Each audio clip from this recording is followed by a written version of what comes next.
Hello दोस्तों, welcome to CSC Jnanpith. तो शुरू करते हैं अपनी सेकेंड ईआरसी के समरी वाला लेक्चर जो होगा पार्ट 6। इसके 5 पार्ट हो चुके हैं जिसे आपने देख लिया होगा या फिर नहीं देखा है तो जाके एक बार देख लीजिए। इसकी प्लेलिस्ट बन गई, इसकी लिंक डिस्क्रिप्शन में मिल जाएगी। उसे देखने के लिए क्यों बोल रहा हूँ, क्योंकि उसमें हमने एआरसी की सेकेंड एआरसी की जो समरी पॉइंट्स है वो तो देखा ही है, साथ में उसे आंसर राइटिंग में जब मेंस के लिए कहते हैं उसको कहाँ पे यूज करना है और कैसे आंसर फॉर्मेट करना है वो चीजें भी देखिए, तो वो काफी काम का होगा। एक बार देख लीजिए। तो शुरू करते हैं 11वीं रिपोर्ट जो है ई गवर्नेंस के ऊपर। एआरसी की 11वीं रिपोर्ट जो है ई गवर्नेंस के ऊपर। इसको शुरू करने से पहले एक दो चीज बताना चाहता हूँ और पूछना भी चाहता हूँ।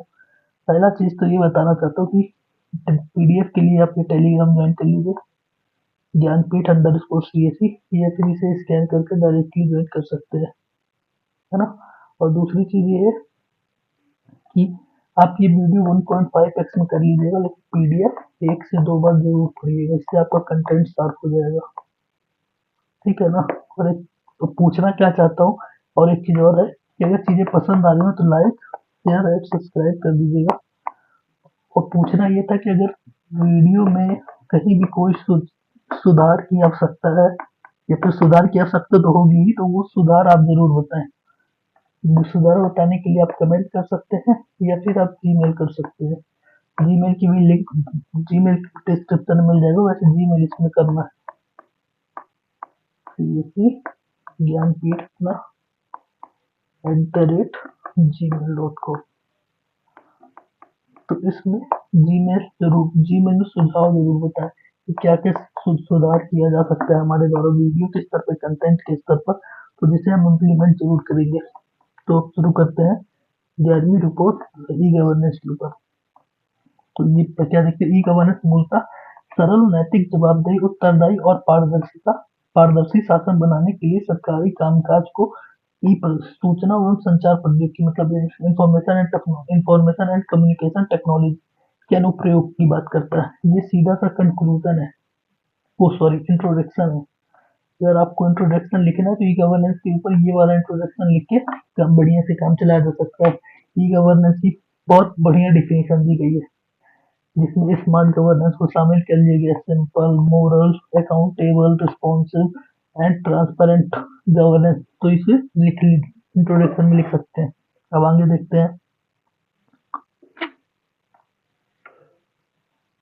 देखते हैं, इसका उद्देश्य देखते हैं। शासन प्रक्रिया और परिणामों में सुधार करना, ठीक है, ताकि नागरिकों को सार्वजनिक सेवाओं की डिलीवरी हो सके, ठीक है। यह निर्णय लेने की प्रक्रिया में सार्वजनिक मामलों के नागरिकों की व्यापक भागीदारी, कुल मिलाकर नागरिकों की भागीदारी, सेवाओं की डिलीवरी में सुधार। और तीसरा आईटीसी, वही इंफॉर्मेशन कम्युनिकेशन टेक्नोलॉजी का उपयोग शामिल है। ये उद्देश्य है, सॉरी। ई गवर्नेंस का लक्ष्य देखिए, टारगेट क्या क्या है। वेब ई गवर्नेंस का लक्ष्य सरकार, व्यवसायों और नागरिकों के बीच संबंध में बदलाव लाना, ठीक है। हाँ, अगर ई गवर्नेंस है तो कुछ संबंधों में बदलाव तो लाना ही चाहिए ना। और उसके बाद जिससे क्या होगा, जिससे सरकारी सेवाओं का बेहतर डिलीवरी, ठीक है। व्यवसाय और उद्योगों के साथ बेहतर संपर्क, ठीक है। सूचना तक पहुंच के माध्यम से नागरिकों का सशक्तिकरण, ये भी ठीक है। अधिक कुशल सरकारी सेवाओं का प्रबंधन संभव होगा, हो सकेगा, सही बात है। ये चीजें होनी भी चाहिए, अगर गवर्नेंस बेहतर करना है तो ये चीजें तो जरूरी है ही ना, कि बेहतर संपर्क हो, नागरिकों का सशक्तिकरण हो, नागरिकों तक सूचना की उपलब्धता हो, कुशल सरकारी प्रबंधन हो, ये चीजें होनी चाहिए। जिसका परिणाम क्या होगा, भ्रष्टाचार में कमी, पारदर्शिता में वृद्धि, अधिक सुविधा, राजस्व में वृद्धि, लागत में कमी जैसे लाभ प्राप्त होंगे। ये तो स्वाभाविक है, अगर शासन व्यवस्था अच्छा होगा तो पारदर्शिता तो अपने आप बढ़ेगी। जैसे हमने पहले के लेक्चर में बताया ही है कि पारदर्शिता कैसे बढ़ती है। अब देखते हैं आगे कि पूर्व राष्ट्रपति एपीजे अब्दुल कलाम ने क्या कहा है ई गवर्नेंस के लिए। तो पूर्व राष्ट्रपति एपीजे अब्दुल कलाम जी का कथन है, एक पारदर्शिता स्मार्ट गवर्नेंस के रूप में परिकल्पित किया गया। ई गवर्नेंस को एक पारदर्शी स्मार्ट गवर्नेंस के रूप में, ठीक, जिसमें विभागों और बाधाओं को पार करते हुए जानकारी तक सहज, सुरक्षित, प्रमाणिक प्रवाह हो सके तथा नागरिकों को निष्पक्ष और बिना किसी पूर्वाग्रह पूर्वाग्रह की सेवाएं प्रदान की जा सके। ठीक है। वही संक्षेप में ई गवर्नेंस मतलब कंप्यूटर वेबसाइटों का प्रयोग करके, कंप्यूटर वेबसाइटों के बारे में नहीं बल्कि ये सरकार को बदलने और सरकारी प्रक्रियाओं में आधुनिकीकरण करना, प्रौद्योगिकी के माध्यम से बेहतर सार्वजनिक सेवाएं, ये वही बातें हैं जो हमने यहाँ पे देखी है। अब ये कीवर्ड्स, आप बोलेंगे ये कीवर्ड्स कहाँ से आएंगे, तो कीवर्ड्स ये एक फॉर्मेट का हिस्सा है जो हमने पहले भी एक वीडियो में फॉर्मेट दिया था, ये भी एक फॉर्मेट का हिस्सा है। क्या है ये फॉर्मेट? कि अगर किसी चीज में लिखना है, क्या लिखना है, किसी चीज का लाभ, किसी चीज में लिखना है, क्या लिखना है, किसी चीज का लाभ लिखना है, किसी चीज की उपयोगिता लिखना है, तो उसको कैसे लिखेंगे अगर कुछ भी आपके पास नहीं, तो ये फॉर्मेट है। कीवर्ड्स है, कुछ कीवर्ड सिलेबस में भी मेंशन है, कुछ हमने चुने हैं। तो क्या है, किसी भी जैसे हम सिटीजन चार्टर को लेकर चलते हैं, बाकी छोड़ दीजिए, ई गवर्नेंस, सिटीजन चार्टर को लेकर चलते हैं।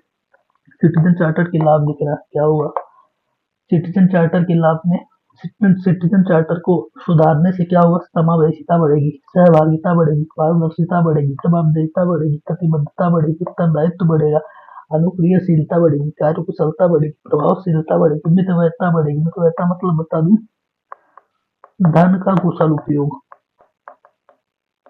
कुशल उपयोग, है ना। हाँ, तो सिटीजन चार्टर से क्या होगा, और क्या होगा, प्रतिबद्धता बढ़ेगी, सहिष्णुता, सहिष्णुता मतलब यहाँ पे सिटीजन चार्टर वाले में नहीं है, विश्वसनीयता बढ़ेगी, प्रासंगिकता बढ़ेगी, और सहयोग बढ़ेगा।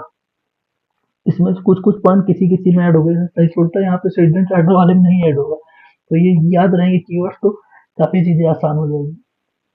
तो ये किसी भी चीज में लिख सकते हैं, सिटीजन चार्टर हो, आरटीआई हो, आरटीआई में उठा लीजिए, ई गवर्नेंस हो, शासन व्यवस्था में नैतिकता के क्या क्या लाभ होंगे, ये कब एथिक्स में क्वेश्चन आता है कि शासन व्यवस्था में नैतिकता के क्या लाभ होंगे, ये नैतिकता के लाभ होंगे कि नैतिक मतलब शासन का समावेशिता हो जाएगा, शासन में पारदर्शिता बढ़ेगी, जवाबदेहिता बढ़ेगी, उत्तरदायित्व बढ़ेगा, कार्य कुशलता बढ़ेगी, विश्वसनीयता बढ़ेगी, और क्या बढ़ेगा, मितव्ययता होगी, प्रभावशीलता होगी, और सहभागिता बढ़ेगी, ये सब लिख सकते हैं।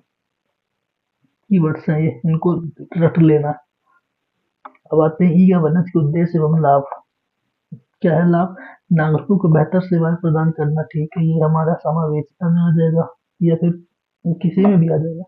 पारदर्शिता एवं जवाबदेहिता, ये तो डायरेक्ट कीवर्ड ही लिखे हुए हैं। सूचना, सूचना के माध्यम से लोगों को सशक्त करना। ठीक है, सहभागिता के साथ जुड़ जाएगा ना ये, प्रभावशीलता, सहभागिता। सरकारों के भीतर दक्षता में सुधार, यहाँ पे एक पॉइंट दक्षता भी ऐड होना चाहिए, वैसे एक सेकंड में ऐड कर देता हूँ। सॉरी,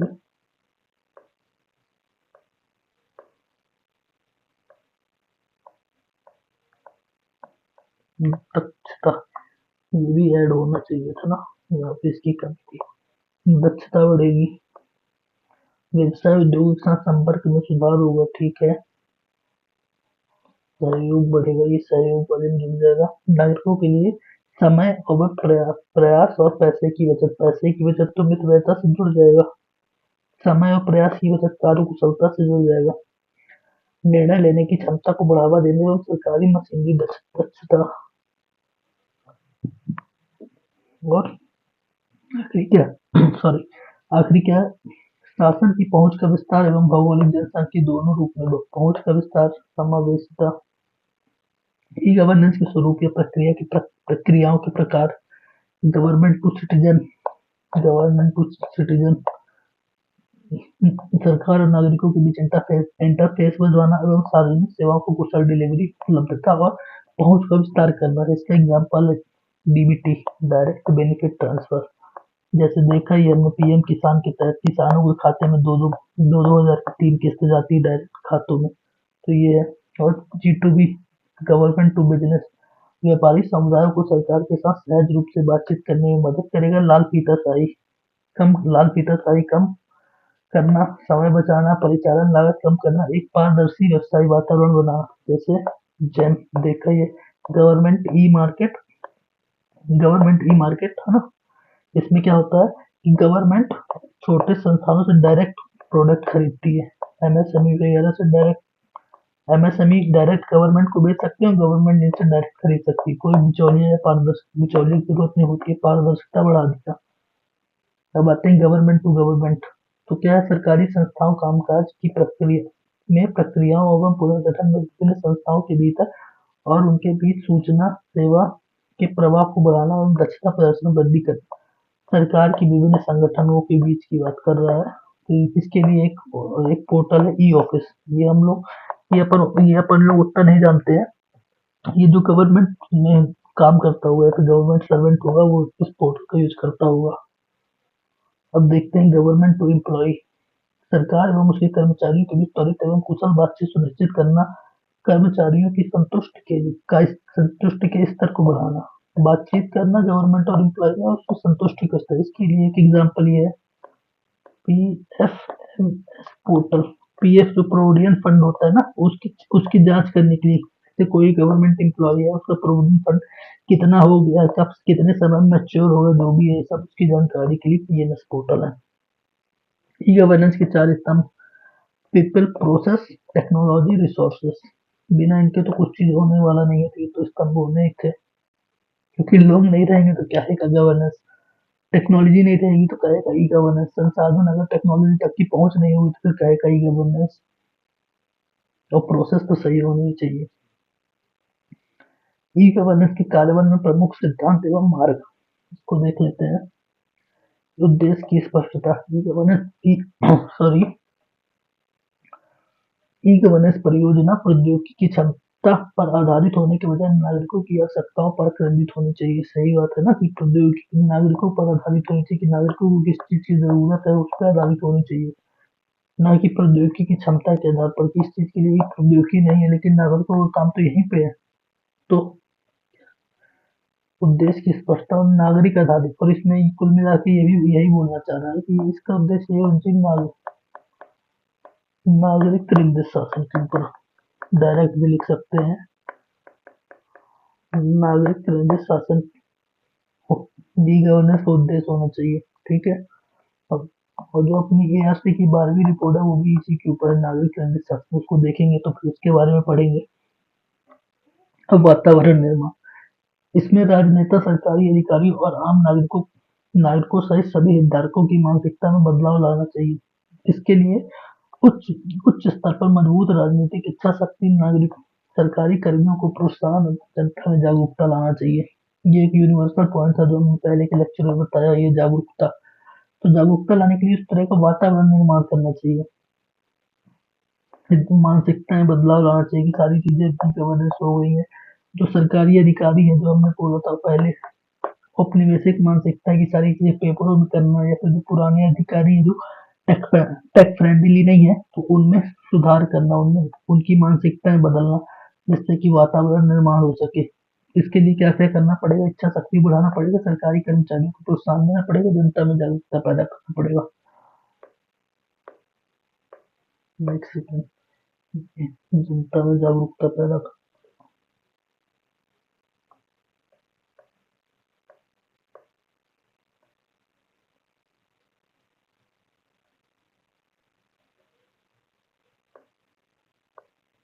ठीक है। अब आते हैं शासन सुधार का अभिनंदन।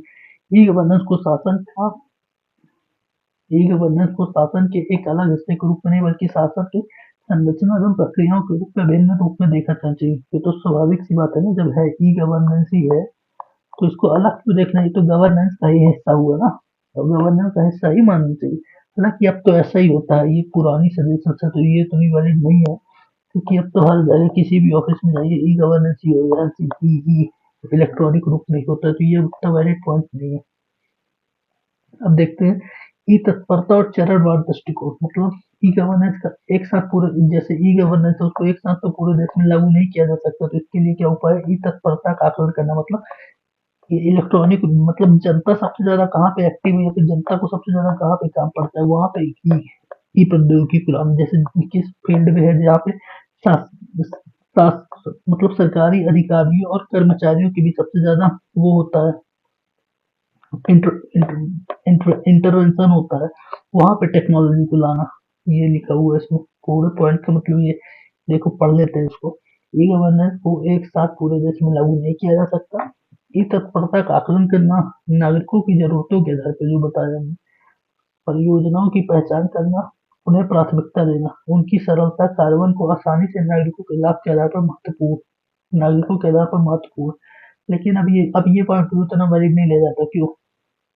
क्योंकि अब तो लगभग सारी जगह टेक्नोलॉजी आ ही गई है। अब तो हर फील्ड में किसी भी जगह जाइए, आरटीआई लगाना है तो ई गवर्नेंस, जैसे हम कुछ दिन पहले हेडलाइन नोटिस डे सीरीज में भी बताया था हमने कि दिल्ली हाई कोर्ट का जजमेंट है, जिसमें कहा दिल्ली हाई कोर्ट ने कहा है कि आरटीआई को, जो आरटीआई की तहत फाइल मिलती है, उसको ईमेल या फिर इलेक्ट्रॉनिक रूप से दिया जाए। तो ये भी अब तो सारी जगह इलेक्ट्रॉनिक हो ही गया है।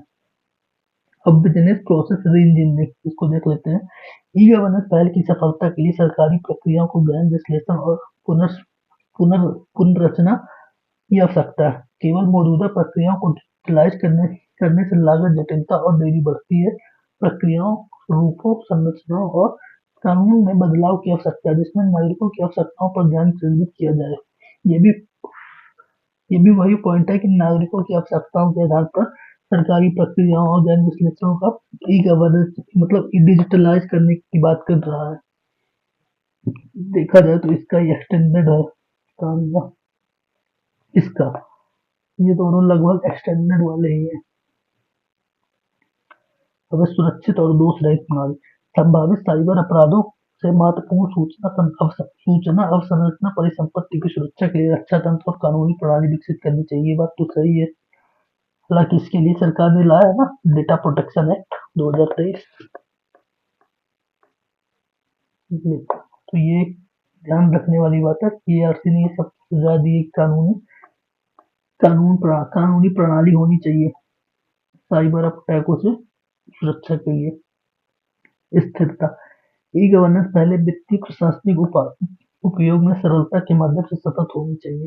ठीक है, ये तो सतत ही होनी चाहिए, तो थोड़ी अब ये पॉइंट भी अभी वैलिड नहीं है उतना, क्योंकि अब तो ये सारी चीजें बदल गई हैं। तो एआरसी की रिकमेंडेशन 2009 की थी। 2009 में एआरसी ने अपनी रिकमेंडेशन दिया था, मैंने पहले बताया ही है।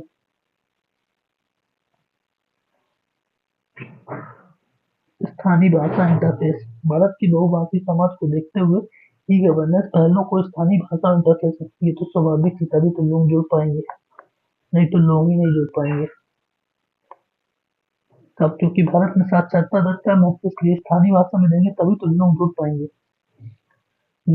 निरंतर प्रक्रिया, ई गवर्नेंस तक सतत यात्रा, कोई गंतव्य नहीं जिसमें निरंतर सहयोग तो होना ही चाहिए यार, ये निरंतर प्रक्रिया। अब देख लेते हैं पहले के अनुभव क्या क्या है। तो ई गवर्नेंस के लिए सबसे पहला कदम 1977 में राष्ट्रीय सूचना प्रौद्योगिकी एनआईसी बनाया गया था। फिर उसके बाद 87 में एनआईसी नेट बनाया। फिर 90 में जिला स्तर तक एनआईसी नेट क्या है? एनआईसी जो अभी भी चलता है ना, किसी भी वेबसाइट के बाहर पीछे एनआईसी लिखा रहता है, मतलब गवर्नमेंट की एक वो जोड़ने के लिए सभी मंत्रालयों का एनआईसी नेट बना दिया, सभी मंत्रालयों को आपस में कनेक्ट करने के लिए। ऐसा एनआईसी नेट कब बना? एनआईसी नेट 87 में। फिर नब्बे को उसका जिला तक, 90 में एनआईसी नेट को जिला स्तर तक विस्तार किया गया। ये याद रखिएगा। हालांकि ये डेटा तो उतने काम के है नहीं, बट एक बार मोटा मोटा पता हो चाहिए। 88 में राष्ट्रीय टास्क फोर्स का गठन। फिर 99 में केंद्रीय सूचना प्रौद्योगिकी मंत्रालय। बाकी हमने उसके पहले से शुरू भी हमने देख ही लिया, गवर्नमेंट टू सिटीजन। और ये इसके कुछ उदाहरण हैं जो चल रहे हैं, जैसे ई सेवा आंध्र प्रदेश का, गवर्नमेंट टू सिटीजन का रसीद है ये। फिर ये एग्जाम्पल है लोकवाणी, इनको देख लीजिएगा। ये गवर्नमेंट टू बिजनेस ई खरीद MC 2111, मिनिस्ट्री ऑफ कॉर्पोरेट मामले का ये देख लेते हैं। इन पहलू ये सब एग्जाम्पल है, इनको एग्जाम्पल के रूप में लिख सकते हैं। अब देखते हैं इन पहलू से प्राप्त मुख्य सबक यह है कि ई गवर्नेंस सफल कार्यान्वयन के लिए उच्च स्तर पर राजनीतिक समर्थन, आईटी के अनुप्रयोग की प्रक्रिया पुनर्रचना, समर्पित और सशक्त नेतृत्व वाली टीम, और ऐसे पहले जो नागरिकों के समय धन और सम, एक सेकेंड, और ऐसे पहले जो नागरिकों के समय धन और प्रयास बचाती आवश्यक है। ई गवर्नेंस के लिए क्या क्या जरूरी है ये बता रहा है। राजनीतिक समर्थन और आईटी प्रौद्योगिकी का प्रक्रियाओं का पुनर्संरचना और सशक्त नेतृत्व वाली टीम, और ऐसी प्रौद्योगिकी जो नागरिकों का समय धन और प्रयास बचाती है। ग्रामीण कनेक्टिविटी और बिजली आपूर्ति जैसी बुनियादी ढांचे में मुद्दे हैं, ठीक है। और एक ये योजना नेशनल ई गवर्नेंस प्लान 2006 की है भारत सरकार की। इसे देख ले, 27 मोड की परियोजना जिसमें 10 घटक है। इसका मुख्य दृष्टिकोण क्या है? सभी सरकारी सेवाओं को आम आदमी की स्थानीयता, सामान्य सेवा वितरण आउटलेट्स के माध्यम से सुलभ बनाना तथा वही है यार, सेवा का वितरण सुनिश्चित करना, पारदर्शिता बनाना, दक्षता देना, विश्वसनीयता, ये कीवर्ड्स। बस ये कीवर्ड्स, समावेशिता, सहयोगिता, पारदर्शिता, प्रतिबद्धता, उत्तरदायित्वता, कार्यकुशलता, विश्वसनीयता, सहयोग और दक्षता, यही है सब।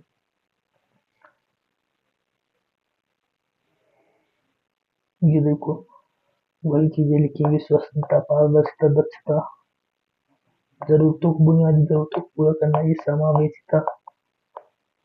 अब ये प्लान के बारे में देखते हैं। नेशनल ई गवर्नेंस के कार्यान्वयन में रणनीति में सहायता सहायता सॉरी सामान्य सहायता संरचना, स्टेट वाइडर एरिया नेटवर्क, स्वान, state data centers, CSDS, common service center, CSC, और इलेक्ट्रॉनिक सेवा वितरण गेटवे का, या फिर कोष्टक में है। अब संरचना, उचित शासन व्यवस्था को केंद्रीकृत, पहले के साथ विकेंद्रीकृत कार्यान्वयन शामिल है। अरे ठीक है यार, वही है। ये टेक्निकल नाम क्यों लिखना, शासन ये लिखो ना यार। विकेंद्रीकरण करना, शासन व्यवस्था को विकेंद्रीकरण करने के लिए ये योजना लाई की थी। ठीक है, वैसे भी ये योजना कहाँ पूछने वाला है।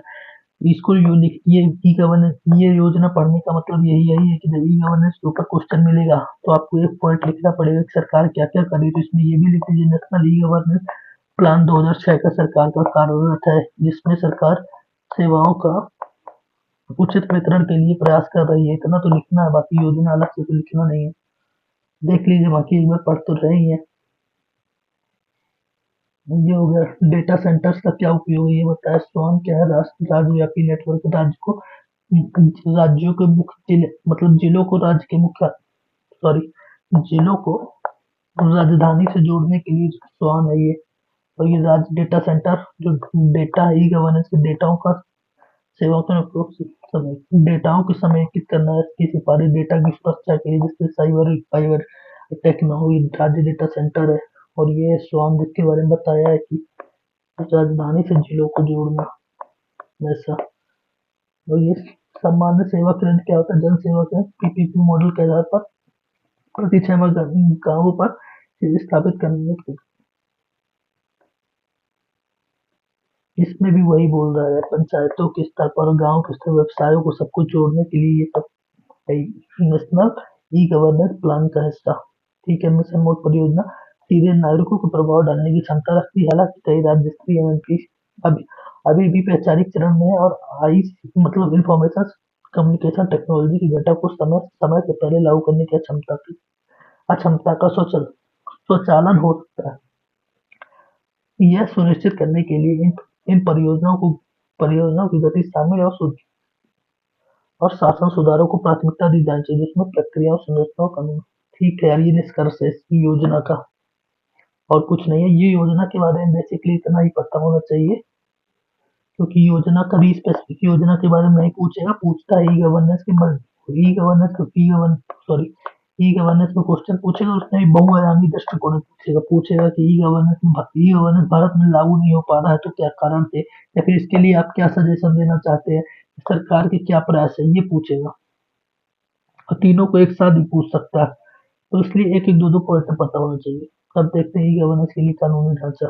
आईटी एक्ट सबको पता है, ये आज के न्यूज में भी था, हेडलाइन ऑफ द जो किया हुआ उसे पता होगा। आईटी एक्ट 2000 वाला इलेक्ट्रॉनिक वाणिज्यिक और इलेक्ट्रॉनिक रिकॉर्ड पर केंद्रित है, लेकिन ई गवर्नेंस के लिए अलग सक्षम कानूनी ढांचा का अभाव है। वही है यार, आईटी एक्ट इलेक्ट्रॉनिक वाणिज्यिक इलेक्ट्रॉनिक रिकॉर्ड के लिए सक्षम, लेकिन ई गवर्नेंस के लिए कोई कानून नहीं है, जिसको कानूनी ढांचा प्रदान करने की सिफारिश है आरसी की। व्यापक कानून ढांचा आवश्यक है, जो संस्थागत सुधार और वैधानिक जनादेश को एक अलग कोष स्थापित, ई गवर्नेंस के लिए एक अलग कोष, एक कोष क्या करेगा, टेक्नोलॉजी या फिर रिसोर्सेज की उपलब्धता के लिए। ये याद रखना, अलग से कोर्स बनाया जाएगा उसका व्यापक कानूनी ढांचा। ये सिफारिश है। ज्ञान प्रबंधन देख लेते हैं, नॉलेज मैनेजमेंट। ज्ञान प्रबंधन ई गवर्नेंस सुधारों के लिए केंद्रीय है। यह एक ऐसा अनुशासन है जो उद्यम सूचना संपत्ति की पहचान, अधिग्रहण, मूल्यांकन, पुनः प्राप्ति, साझाकरण के लिए एक एकीकृत दृष्टिकोण को बढ़ावा देता है। यह ज्ञान निर्माण, अधिग्रहण, अनुप्रयोगों और प्रभाव प्रभाव माप का शामिल करते हुए सरकारों को ज्ञान प्रबंधन प्रणाली को स्थापित करने की प्रक्रिया। ई गवर्नेंस केंद्रीय, अरे यार ई गवर्नेंस क्या, ई गवर्नेंस ज्ञान प्रबंधन, ई गवर्नेंस के लिए उद्यम सूचना संपत्ति, अधिग्रहण का मूल्यांकन, एकीकृत दृष्टिकोण को विकसित करने की बात की गई है। ज्ञान प्रबंधन एकीकृत दृष्टिकोण की बात, ई गवर्नेंस से रिलेटेड जो सारी चीजें वो एक ही जगह में उपलब्ध हो जाए, तो ऐसी बात की गई ज्ञान प्रबंधन की। तो ये हो गई अपनी 12वीं रिपोर्ट, सॉरी 11वीं रिपोर्ट, ई गवर्नेंस। एक चीज और देख लेते हैं साथ में ही, क्या चीज है वो, ये आप लोग ही बताएंगे कि ई गवर्नेंस के लाभ क्या होंगे,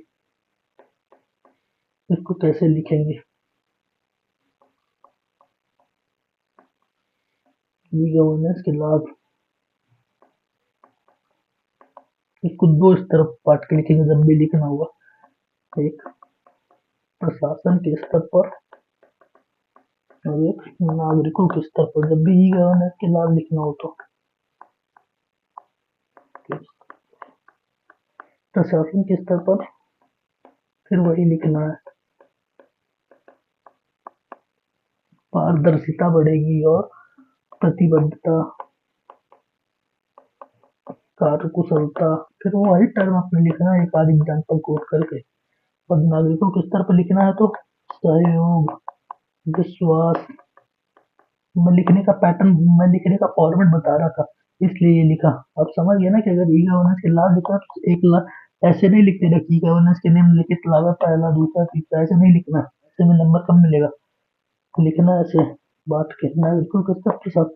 और जब जो मैं पहले ही बताया ना कि कोई भी चीज लिखना तो उसको थोड़ा तोड़ तोड़ के लिखे। लाभ लिखना सब, अगर अगर मेरे पास और जगह होती, अगर मेरे को 500 1000 शब्द पे लिखना होता ई गवर्नेंस के लाभ, तो मैं कैसे लिखता वो बताता हूँ। ई गवर्नेंस के लाभ प्रशासन पर, तो प्रशासन के अंदर भी कई चीजों को तोड़ता। सिविल सेवकों को, सिविल सेवकों के लिए, राज्य सरकारों के लिए, केंद्र सरकारों के लिए, ऐसे मैं लिखता।